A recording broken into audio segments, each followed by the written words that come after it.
जो word क्लम्पसिया day होता है, प्री क्लम्पसिया डे होता है, ये इसके लक्षण क्या होते हैं? अगर इसकी बात करें तो ये किन महिलाओं में दिखाई देता है? जी प्लीज़।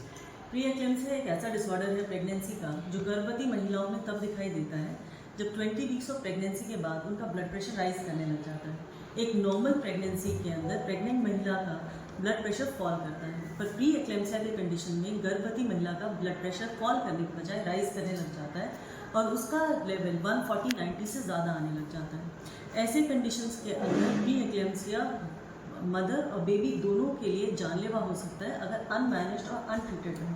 इसलिए प्री एक्लेम्पसिया को साइलेंट किलर भी कहा गया है और इसीलिए वर्ल्ड प्री एक्लेम्पसिया डे मनाया जाता है ताकि प्री एक्लेम्पसिया की तरफ महिलाओं में जागरूकता बढ़े और उसकी मैनेजमेंट और ट्रीटमेंट की तरफ अवेयरनेस बढ़ी होगी। ये एक हो गया कि बीपी जो है हाई रिस्क करता है। इसके अलावा और क्या क्या लक्षण हो सकते हैं?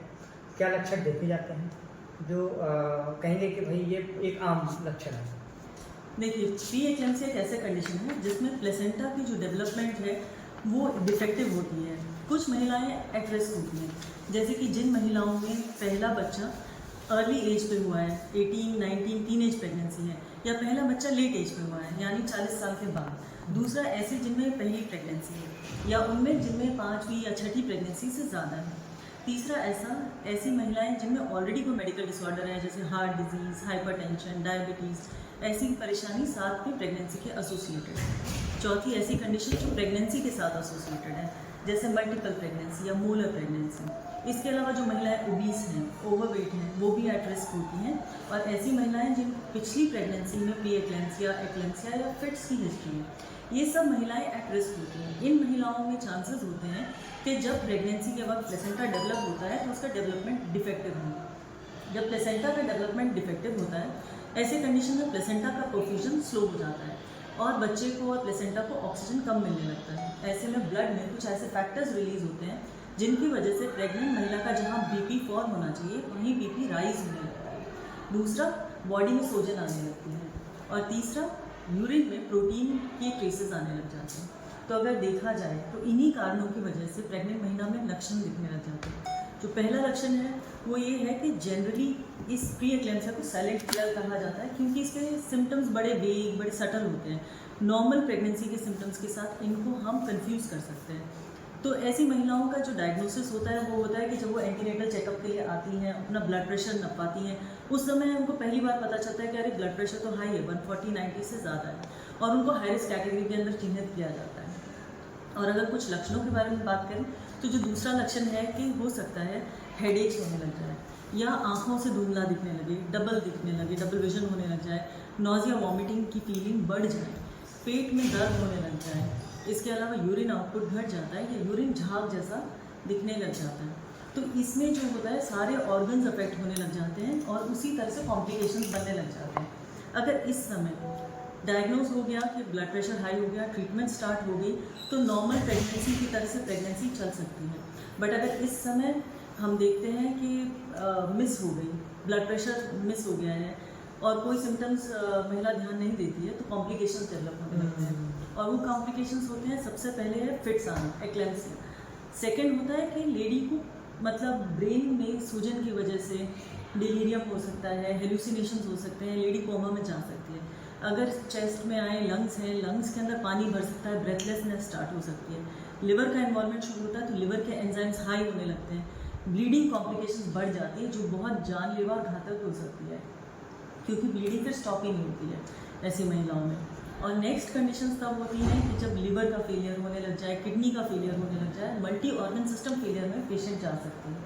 दूसरी तरफ बच्चे पे भी इसके असर पड़ते हैं क्योंकि ऑक्सीजन बच्चे को कम मिल रहा है तो बच्चे की डेवलपमेंट स्लो हो जाती है, ग्रोथ रिटार्डेशन हो जाती है, लो बर्थ वेट बच्चा हो जाता है, बच्चा मिसकैरी हो सकता है, बच्चा स्टिल बर्थ हो सकता है, प्रेगनेंसी के अंदर, वूम के अंदर बच्चा एक्सपायर कर सकता है।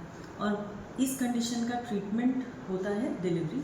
तो कई बार ऐसे बच्चों को प्रीमेच्योर हमें डिलीवर करना पड़ता है और बच्चे प्रीमेच्योर डेवलप होते हैं। जो आपने एक शब्द बोला साइलेंट किलर, अगर हम बात करें कि हर साल प्री क्लैम्पसिया जो बीमारी है उससे कितनी महिलाएं जूझती हैं, परसेंटेज क्या रहता है अगर आंकड़े की बात करें तो? अगर आंकड़ों की बात करें तो प्री एक्लेम्सिया काफ़ी कॉमन है। 5 to 10% ऑफ इंडियन प्रेगनेंसीज के अंदर प्री एक्लेम्सिया पाया जाता है। इसके अलावा अगर एक्लेम्सिया की बात करें तो एक्लेम्सिया उन्हीं के अंदर 25% केसेस में हो सकता है। और अगर हम मोर्टेलिटी की बात करें तो second most common cause of death during pregnancy है। First most common cause of death है ब्लीडिंग की वजह से, second most common cause of death है प्री एक्लेम्सिया प्रेगनेंसी के अंदर। आपने किन महिलाओं में सबसे ज़्यादा रिस्क होता है ये भी बता दिया। अगर हम बात करें कि इसके शुरुआती अगर लक्षण की बात करें तो वो इस पर काबू कैसे पा सकती हैं, और कैसे वो जाने शुरुआती लक्षण कि ये हमारे लिए हो रहा है और उस पर जो है जल्दी अपनी डॉक्टर से सलाह ले सकते हैं। तो अगर महिला को लगने लगता है कि भी प्रेगनेंसी का 5th मंथ है, सडनली अब हेडेक्स होने लग गए हैं, जहाँ पे नोजिया एंड वॉमिटिंग पहले नहीं था, अब नोजिया वॉमिटिंग होने लग गया है। और एक बहुत कॉमन सिम्टम होता है पैरों में सूजन आना, फेस पे सूजन आना, कि रेस्ट के बाद सुबह उठ रहे हैं उसके बाद भी पैरों में सूजन है, फेस पे सूजन है, यूरिन आउटपुट कम हो गया है, पेट में दर्द होने लग गया है, उल्टी और नोजिया वाली फीलिंग्स आने लगी हैं, तो आके एंटीनेटल अपना चेकअप कराएं। एंटीनेटल चेकअप के वक्त जनरली हम हर पेशेंट का ब्लड प्रेशर नापते हैं। ये एक स्क्रीनिंग का तरीका होता है प्री-एक्लेम्सिया पेशेंट्स को चिन्हित करने के लिए।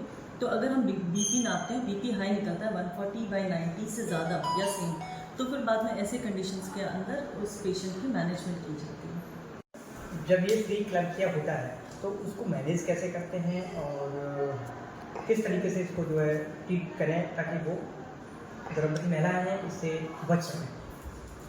ये सवाल आपको बहुत अच्छा समझा। एक्चुअली अगर सही समय पे डायग्नोज हो जाए और सही समय पे ट्रीटमेंट शुरू हो जाए तो काफ़ी सारी कॉम्प्लिकेशन से बचा जा सकता है और माँ और बच्चे दोनों को खतरा कम किया जा सकता है। पहला मैनेजमेंट जो है वो है बीपी मॉनिटरिंग, कि जब पता चले कि आपका ब्लड प्रेशर 140/90 से ज़्यादा है तो घर पे आप बीपी मशीन ले आइए, सुबह शाम अपना बीपी मॉनिटर करिए, रेगुलर एंटीनेटल चेकअप्स के लिए जाएँ।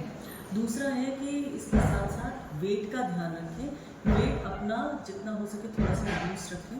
तीसरा है कि वे अपने खाने पीने का ध्यान रखें, अपनी लाइफस्टाइल को हेल्दी करें, अपने खाने पीने में प्रोसेस्ड फूड कम करें, ऑयली सॉल्टी सब्सटेंसेस कम करें। सॉल्ट इंटेक पर से घटाने की ज़रूरत नहीं होती है, बट सॉल्ट इंटेक एक्सेसिव करने की से बचना चाहिए इस टाइम पे। साथ में एक्सरसाइजेस कर सकते हैं, योगा, प्राणायाम, ब्रीदिंग एक्सरसाइजेस की जा सकती है। और फाइनली ये है कि जब डॉक्टर को लगता है कि ब्लड प्रेशर हाई हो रहा है, 140/90 से ज़्यादा बढ़ता जा रहा है, तो एंटी हाइपरटेंसिव मेडिकेशन स्टार्ट हो जाती है। जब एंटी हाइपरटेंसिव मेडिकेशन स्टार्ट हो जाती है और ब्लड प्रेशर कंट्रोल रहता है, मरीज़ में कोई कॉम्प्लिकेशंस नहीं आती, महिला सेफली चल रही है, बच्चे की डेवलपमेंट सही हो रही है, तो इस प्रेगनेंसी को 37 वीक्स तक पहुँचाया जाता है। तब बच्चा टर्म हो जाता है। एक बार बच्चा टर्म हो जाता है तो फिर डिलीवरी इंड्यूस की जाती है। 37 वीक्स के बियॉन्ड प्रेगनेंसी को जनरली कंटिन्यू नहीं किया जाता है ताकि कोई ना कोई कॉम्प्लिकेशन ना डेवलप हो।